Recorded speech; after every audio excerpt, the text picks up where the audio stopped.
खुलुमबाय बयखौबो बे मोनाबिलि समाव आङो मोनसे सुंद' आपडेट लानानै फैलायबाय रायजोफोर बे समाव खौरां मोननाय जादों हाग्रामा महिलारिया मनज कुमार ब्रह्मखौ एक्स बेल्टी वेलफेयार क'पारेटिभ ससाइटिनि आफादगिरि बिबाननिफ्राय बोखारनायनि नटिस दैथायहरनायखौ लानानै खेंफोरथि होदों मनज कुमार ब्रह्म बिथाङा। मनज कुमार ब्रह्म बिथाङा खौरांगिरि मेलनि गेजेरजों मा बाथ्रा फोरमायदों नोंथांमोना बिथांनि फोरमायनाय सुंद' भिडिअ क्लिप्सखौ जोबजासिम नायनानै लाग्रो। भिडिअखौ जोबजासिम नायखांनायनि उनावहाय नोंथाङा मा बुजिनो हादों कमेन्टनि गेजेरजों फोरमायब्लानो जाबाय। एक्स बेल्टी वेलफेयार क'पारेटिभ ससाइटि होननानै बुङोब्ला जों बयबो बुजिनो हायो बे मिथिनो हायो एक्स बेल्टी वेलफेयार क'पारेटिभ ससाइटिया मानो बानायदों बा मानो बानायनो गोनां जादों बेनि गुबै ओंथिखौ आङो फंनैसोब्लाबो बुंथारनांगोन। कारना जाहैबाय बेल्टी आरो आसाम सरकार भारत सरकार 2003नि 10 फेब्रुवारियाव बिटिएडि मोनसे एकर्ड खालायदों। बे एकर्ड खालायनायनि दफाफोरखौ मावफुंनायनि थाखाय बा आद्रा थालाङोब्ला बेखौ प्रेसार होनायनि थाखाय जोङो एक्स बेल्टी वेलफेयार ससाइटि हिसाबै जों मोनसे जोंखौनो एक्सट्रा बडि हिसाबै जों कमिटि बानायनानै लानो गोनां जादों। कारना बेनो दफाफ्रा 100% मावफुंजानांगौ प्लास बेनिफ्राय जोंनि एक्स बेल्टी वेलफेयार बिथांमोननि जानाखि रिहेबिलिटेसन बे रिहेबिलिटेसनाबो जोंजों गेबेङैनो मावफुंजानांगौ। बेनि थाखायनो जों गोजायै एक्स बेल्टी हिसाबै मोनसे क'पारेटिभ ससाइटि रेजिस्टार्ड जों मोनसे कमिटि जों बानायनानै लानो जों हादों। बेनि थाखायनो आङो बयखौबो दिनै ससियेल मिडियानि गेजेरजों बेखौनो गेबेङै फोरमायनो सानदों जे बिथाङा बबे खारनाव मा खारनाव बबे पावारजों बा बबे सिस्टेमजों आंनि कमिटिनि आफादगिरि बिबानखौ बिथाङा सिफायदों बा सिफायनायनि नटिस हरदों बेखौ जों बुजिनो मोनाखै। बेखायनो बेनि सायाव जों गेबेङै जोंनि एक्स बेल्टी वेलफेयार क'पारेटिभ ससाइटिनि एक्जिकिउटिभ बडिया रायलायनायनि गेजेरजों सावरायलायनायनि गेजेरजों बेखौनो स्पष्ट'करन होनाय जायोदि जोंनि एक्स बेल्टी वेलफेयार क'पारेटिभ ससाइटिया गभर्नमेन्ट रेजिस्टार्ड मोनसे आफाद बेवहाय बायल' दङ। बे बायल' मथेसो जोङो बा सिस्टेम मथेसो जोङो थांगोन बा मावलांगोन हाबाफारिखौ मावलांगोन। एसे दासिम आङो आफादगिरि जानानै 6-7 मासल' आं रानिं जादों।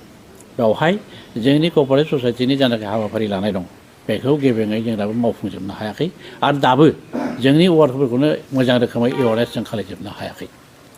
बेनो आंहा बुंनांगौआ बेनो माने जोंनि गासै एक्स बेल्टी आरो जोंनि बर'नि गासै बुद्धिजिबि रायजो राजा बिथांमोनखौ आंनिफ्राय गेबेङै खावलायनाय बिथांनि जायनाखि नटिफिकेसन होनाय बे नटिफिकेसना एक्सेप्ट जाथाव नङा।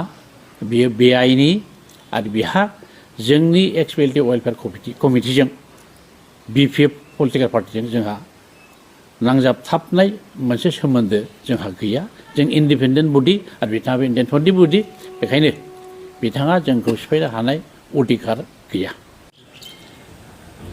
आङो एक्स बेल्टी वेलफेयार क'पारेटिभ ससाइटिनि आफादगिरि जानायनिफ्रायनो जोंनि बर' हारिनि जाथिय दल संगठननि दैदेनगिरि बिथांमोननि खावलायनाय बायदियै बा बिथांमोनहा लोगो हमनानै बुंनाय बायदियै जाथिनि अलखद समाव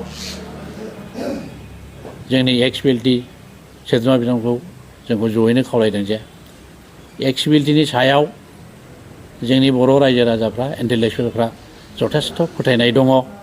बे बिसासखौ जोंनो होदों।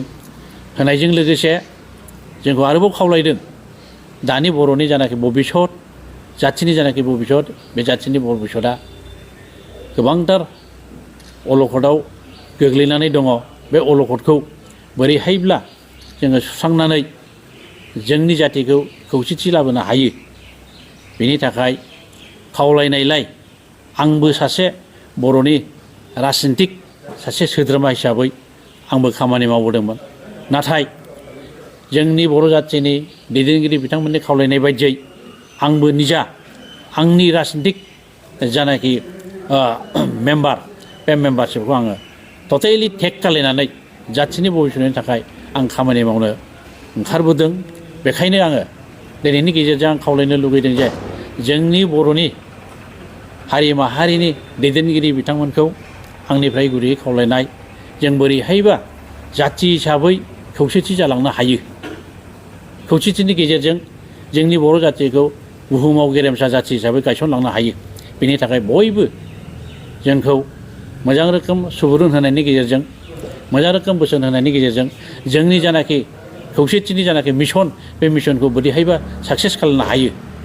बेखायनो आंनिफ्राय गुरैयै खावलायनाय जों गासैबो बर' जाथिनि मोनफ्रोमबो जातीय संगठननि दैदेनगिरि बिथांमोन, जाथिनि दैदेनगिरि बिथांमोन, जोंनि इन्टेलेक्सुवेल बिथांमोनखौ आंनिफ्राय गुरैयै खावलायनाय जोंनो दानि समाव बा बे समाव बर' जाथिया खौसेथिया दरखारथार।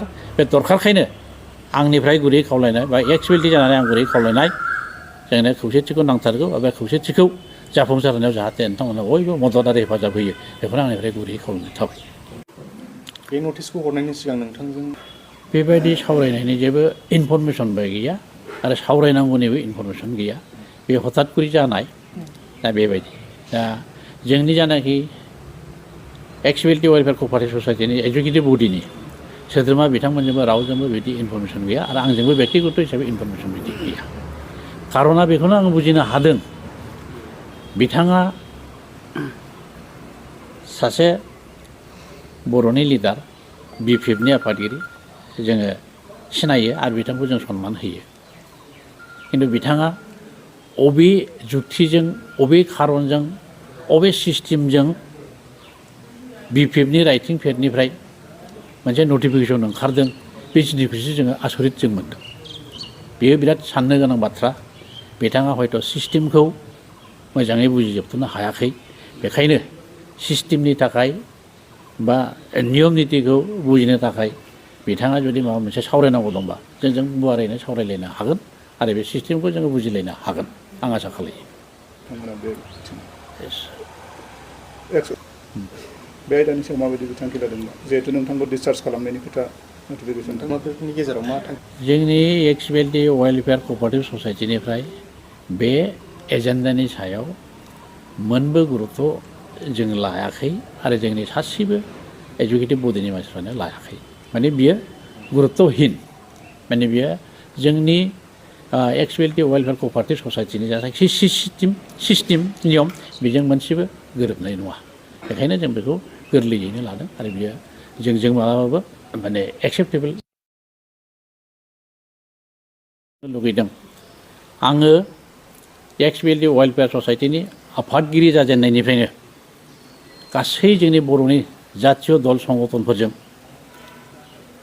गोबांजोंनो सावरायनायनि गेजेरजों आरो जातीय दैदेनगिरि बिथांमोनजों सावरायनायनि गेजेरजों बिथांमोनहा जोंखौ खावलायदों, जाथियाव गोबांथार अलखद जिहेतु नुजाबाय, बे अलखद नुजानायखौ जाहाथे नोंथांमोननि आफादनि जानानै बा नोंथांमोननि आफादखौ जोङो खावलायनो लुगैदों हिसाबै बा खावलायनाय हिसाबै जोङो बेखौनो बिथांमोननि बोसोन बायदियै, बिथांमोननि थिननाय बायदियै, बिथांमोननि खावलायनाय बायदियै दानि बर'नि जानाखि भबिसत, बे भबिसतखौ नुहुरनानै जों गासै एक्सुवेलिटि वेलफेयार क'अपारेटिभनि एजुकेटिभ बडिनि गासै सोद्रोमाफोरजों सावरायलायनायनि गेजेरजों मोनसे थिरांथा जों लानो हादों।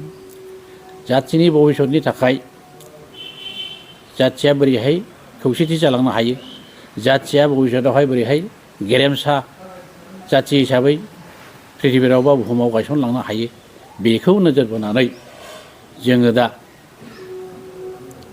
जोंनि बर'नि मोनफ्रोमबो जातीय संगठनफोरजों सावरायलायनायनि गेजेरजों मोनसे थिरांथा पलिसि जों लानो हाहैदों जे जोंनि गेजेराव खौसेथिया दरखारथार।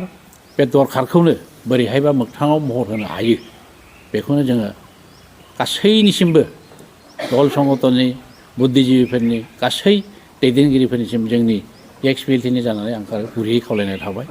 जोंनि बे खौसेथिनि जानाखि मिशन बे मिशनाव जाहाथे बयबो मोजां रोखोमै सुबुरुन होनायनि गेजेरजों जोंनि मिशना भबिष्यताव साक्सेस जाहैयो जाथिया खौसेथिनि गेजेरजों जोंनि जाथिखौ गेरेमसा जाथि हिसाबै गायसनलांनायाव जाहाथे बयबो आग बाहागो लालाङो आं बेखौ गुरैयै खावलायनाय थाबाय आङो दिनैनि नोंथांमोनखौ खावलायनानै बा लिंनानै लाबोनानै आंनि स्पष्ट'करन होनो बुंनांगौ बाथ्राया एसेखिनियानो